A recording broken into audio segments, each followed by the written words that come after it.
Romney, how many of those, what of those three do we need to get this justice through? We don't need any of those, and we can't lose any more. Okay, so I don't know what these people are thinking. My God. Yeah, I don't know, Romney. I don't know why the people of Utah. I'll tell you what they're thinking, Ed. They're thinking, like Democrats, they're thinking that most people in the country hate Trump. They think that most people look at Trump and see this vile Mr. Orange Man. And they're dead wrong about it, but there's nothing new in it. They are proud moderates. If there's anything that ought to disqualify or discredit moderates, it's these three. Because they illustrate how misunderstood the term is. Moderate is not open-minded and willing to examine. Moderate means anti-Republican. Or in the current context, moderate means anti-Trump. Moderate, undecided means anti-Trump. It's all you have to know. So here's what can happen. You lose Murkowski and Collins almost by rote because they misunderstand what's going on, and they're scared to death of the Democrats. There's a photo out there. You know, I need to find this photo from my archives. There is a photo of Dianne Feinstein during the Kavanaugh hearings. In this photo, she's with Murkowski. She's got Murkowski pinned up against a wall. And she is attempting, even though Feinstein's a tiny little hump too, she's attempting to tower over Murkowski. It is clear that Dianne Feinstein's engaging in intimidation of Murkowski, and I think it works. But Trump has some things up his sleeve, such as the nominee, him or herself. If Trump nominates the right person, it can bring a lot of pressure on these three people. Oh, really, Senator Murkowski? You have a problem with an Hispanic female being nominated who happens to be Republican conservative leading on the Supreme Court? Really, Ms. Collins? You got a problem? You want to join the Democrats here in trashing an Hispanic female or a Catholic female in case of Amy Coney Barrett? Now, what they would say, no, it's not about the nominee. I think the president should wait. I think the next election should determine the nominee. That is such a cop-out. That is fear. That is fear. I mean, it making itself so obvious.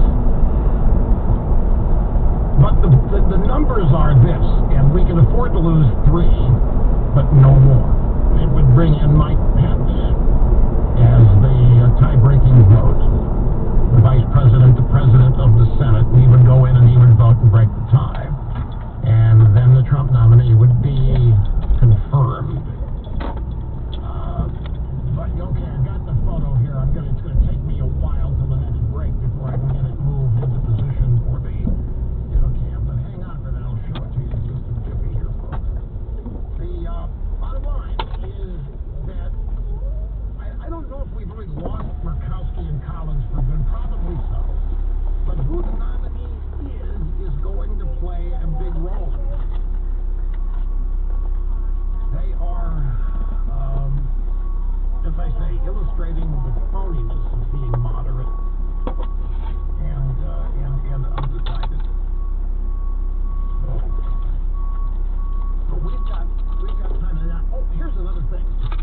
Trump has said that he is going to wait until after Justice Ginsburg has been buried, which will be Arlington National Cemetery, before naming the nominee. A lot of people on our side, I heard from them and they started panicking.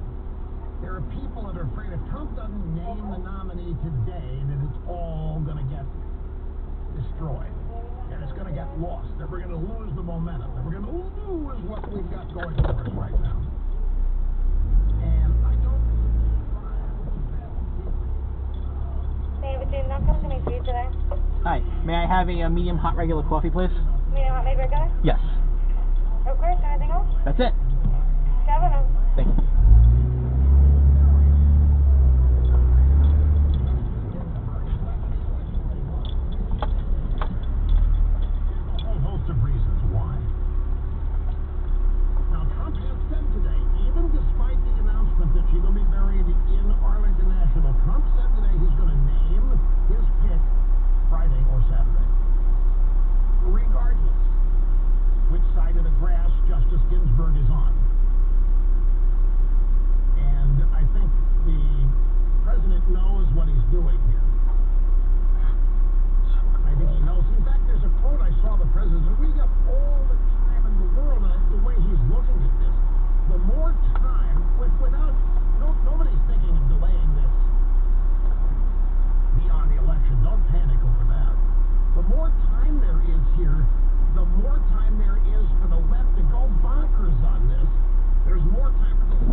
much.